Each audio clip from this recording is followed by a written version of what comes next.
Hello, আসসালামু আলাইকুম guys, কেমন আছেন? আলহামদুলিল্লাহ ভালো আছি আপনাদের সাথে আপু রান্নাঘর থেকে। এখানে দেখেন আমি চিকেন পাক করব আজকে। আমাদের বাসায় গ্যাস নাই, অবশ্যই চিকেনটা পাক করব। কড়াইয়ের মধ্যে সরিষার তেল দিয়ে দিয়েছি, পেঁয়াজ কুচি দিয়ে দিব এখন। এখানে আমি পেঁয়াজ কুচিগুলো দিয়ে দিয়েছি। পেঁয়াজটাকে আমি বাদামি কালার করে নেব।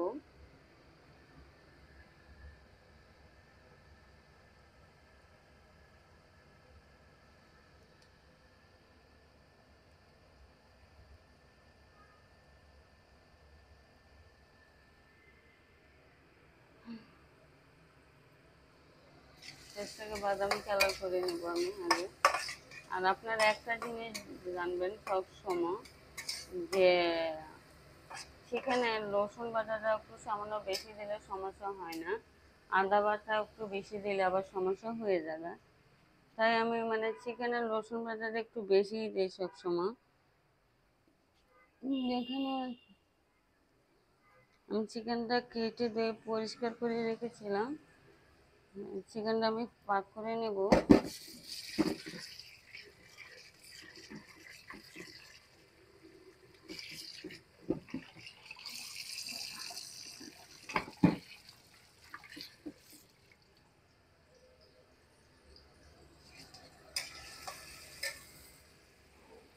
আমি গরম মশলা দিয়ে দেবো এখানে।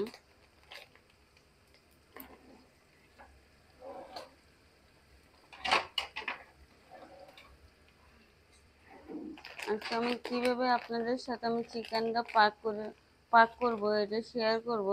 আপনারা এইভাবে পাক করবেন, ভালো লাগবে। কিন্তু একটু রসুন বাটা একটু বেশি দেবেন, সমস্যা নাই। আদা বাটা একটু কম দিলেও সমস্যা নাই।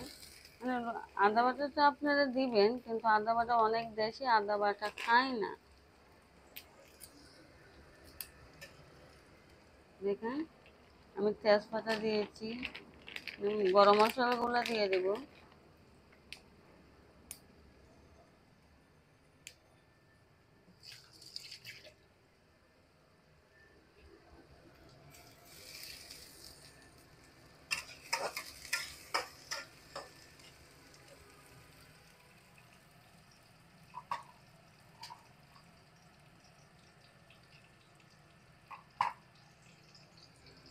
একটা লবঙ্গ দিয়ে দেবো।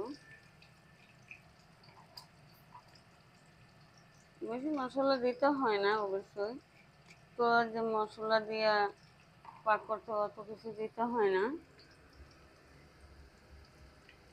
আমি দুইটা এলাচ দিয়ে দিব, পরে আমি শেষে গরম মশলা দিয়ে দিব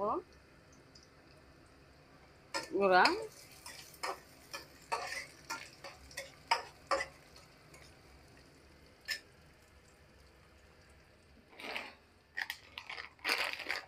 আমি গরম মশলার গুঁড়াগুলা দিয়ে দিয়েছি। আমার পেঁয়াজটা সিদ্ধ হয়ে গেছে, হালকা সিদ্ধ হলে সমস্যা নেই, হালকা সিদ্ধ হয়ে গেছে।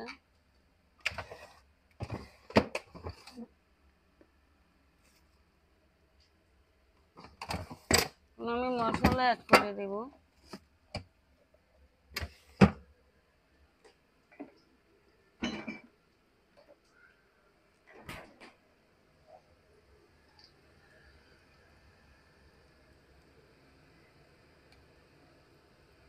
রসুন বাটা 4 চামচ, 1 টেবিল চামচ। জিরা বাটা 4 চামচ, 1 টেবিল চামচ। আদা বাটা 4 চামচ, আদা চামচ।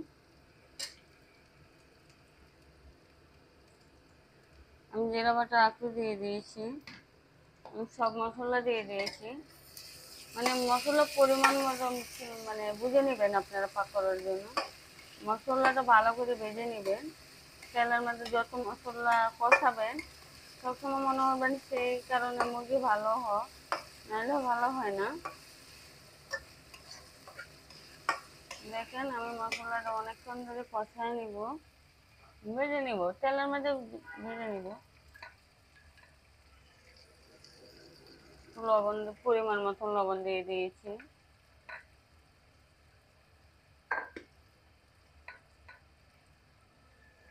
সামান্য মরিচের গুঁড়া দিয়ে দিয়েছি। হুম,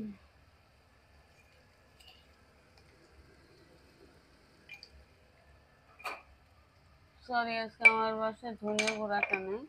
আমি আজকে মুরগিটা সাদা পাক করবো দেখে আমি সামান্য সব কিছু দিয়েছি।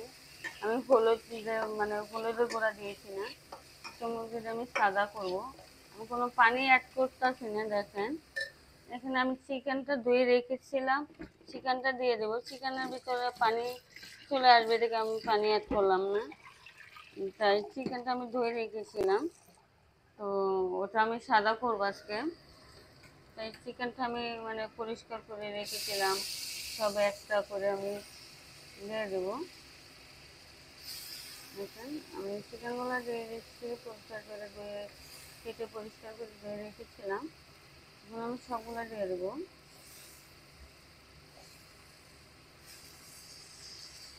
কিন্তু অনেকক্ষণ ধরে কষাতে হবে, যত কষাবেন চিকেন অত ভালো হয়। আর না কষালে তো একদম কাঁচা একটা গন্ধ থাকে। তাই অনেকক্ষণ ধরে কষাইতে হবে, যত কষাবেন অতই ভালো হবে আপনার চিকেন। দেখেন আমি কোনো পানি অ্যাড করছি না। চিকেন থেকে গায়ের থেকে যে পানিটা উঠবে ওই পানি আলহামদুলিল্লাহ সিদ্ধ হয়ে যাবে। তার জন্য আমি আজকে পানি আর অ্যাড করবো না। এখন আমি 5 মিনিট কষাবো, অনেকক্ষণ ধরে কষায় নিব।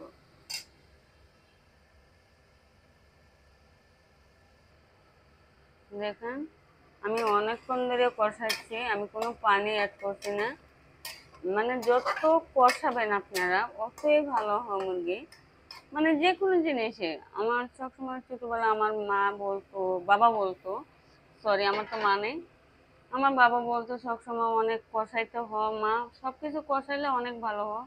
দেখেন আমি অনেকক্ষণ ধরে কষাচ্ছি। দেখেন আমার চিকেনটা কতক্ষণ ধরে আমি কষাচ্ছি, অনেকক্ষণ ধরে কষাচ্ছি। আমি এখন পানি অ্যাড করে দিব, আমার কষানো হয়ে গেছে গা। সবসময় আমার বোন আমাকে সহযোগিতা করে। আমার বোন ছাড়া আমি কিছু করতে পারি না। অবশ্য আমার বোনও ক্যামেরার সামনে আসে না, আমরা কমেই আসি ক্যামেরার সামনে। দেখেন আমি কতক্ষণ ধরে চিকেনটা মানে কষায় নিচ্ছি। এই যখন পানি অ্যাড করে দিব, আমি একটু সাদা করবো তো, তাই আমি একটু দই নেই আজকে আমাদের বাসায়, তাই আমি দুধ দিয়ে দিব সামান্য। সামান্য আমি দুধ গুলাই দিব। আমি এই যে এটা কুরমার মতন করব, আমি একটু গোলমরিচ দিয়ে দিব এখানে, সামান্য একটু গোলমরিচ দিয়ে দিব। আমি এটা জাস্ট মানে কুরমা মনে করবেন, আমি 2টা কাঁচামরিচ দিয়ে দেবো এখানে। আমি আগে দুধটা দিয়ে নিব গুলায়, অল্প একটু দুধ দিয়ে গুলায় নিব।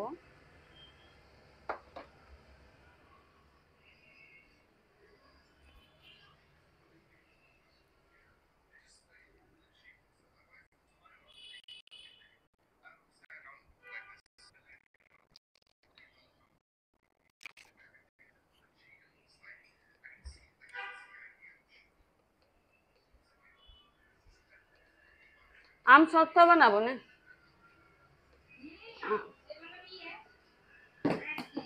সে আজকে বানাবো, আমরা আম সত্ত্ব বানাবো না।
এই যে এখানে আমি 2 টেবিল চামচ দুধ গুলায় নিচ্ছি।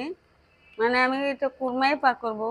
আর আজকে আমাদের বাসায় দই নেই দেখে আমি দই দিছি না, তাই আমি দুধে দিয়ে দিচ্ছি। 2 টেবিল চামচ দুধ আমি গুলায় নিয়েছিলাম, এই যে দুধ দিয়েছি। এখন ওটা সাদা করব। তার জন্য এখন আমি কটা কাঁচামরিচ দিয়ে দিব। যে কয়টা কাঁচামরিচ দিয়ে দিলাম, হালকা একটু ঝাল লাগবে। একদম মানে ঝাল ওই না হইলে ভালো লাগে না, একদম মিষ্টি মিষ্টি ভালো লাগে না। আমি চিনিও দিব না, অনেকে চিনি দেয়, আমি চিনি দিব না। অনেকে চিনি দেয় খেতে চা, আমি অবশ্যই চিনিটা দেই না। আমি এখন একটু গরম মশলা গুঁড়া দিয়ে দিব। আমার চিকেনটা আমি 10 মিনিটের জন্য ফুটাই নিয়েছি, আমি একটু গরম মশলা গুঁড়া দিয়ে দিব। সরি, আমার বাসায় গ্যাস নেই, একটা চুলায় আমি করি। আর সব সময় আমার বোন আমাকে সহযোগিতা করে। দেখেন আলহামদুলিল্লাহ, আমার বোনকে নিয়ে আমরা দুষ্টামি যত আড্ডা শয়তানি করি। এই যে দেখেন আমি মানে আধা চামচ, আমি 4 চামচ, আধা চামচ আমি গরম মশলা গুঁড়া দিয়ে দিলাম।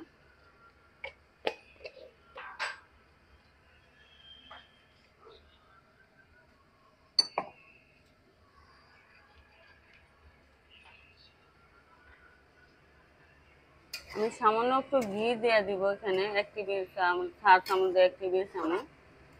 আপনারা একটু ঘিটা দিয়ে দেওয়ার চেষ্টা করবেন। কোরমাতে অবশ্যই ঘি না দিলে ভালো লাগে না। আমি 1 টেবিল চামচ ঘি দিয়ে দিব।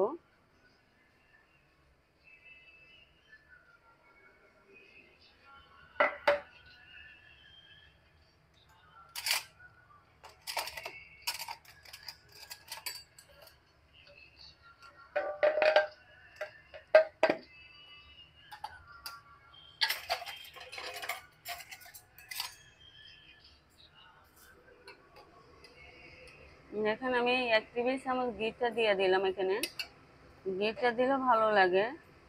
আমি যে ঘিটা কুরমার মধ্যে দিয়ে দিয়েছি।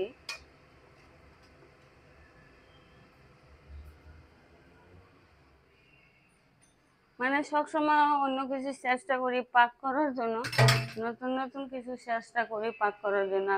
কুরমা তো সবাই পারে কম বেশ। আমি যেভাবে কুরমাটা পাক করি, মানে আমি শুধু সামান্য মরিচের গুঁড়াই দিই, আমি গোলমরিচের গুঁড়া দিই। আমি যেভাবে কুরমা পাক করি, মানে আমার মতন একদিন পাক করে আপনারা দেখেন, যে ভালো লাগবে।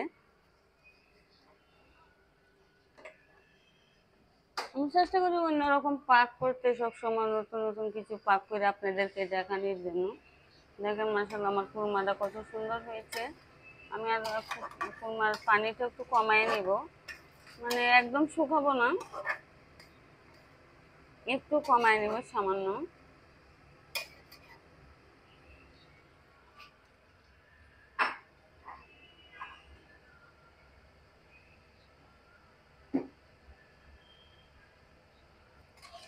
দেখেন আমার কুরমাটা হয়ে গেছে, আমি এখন গ্যাসটা বন্ধ করে দিব। দেখেন আলহামদুলিল্লাহ, একটু লবণটা দেখে নেই।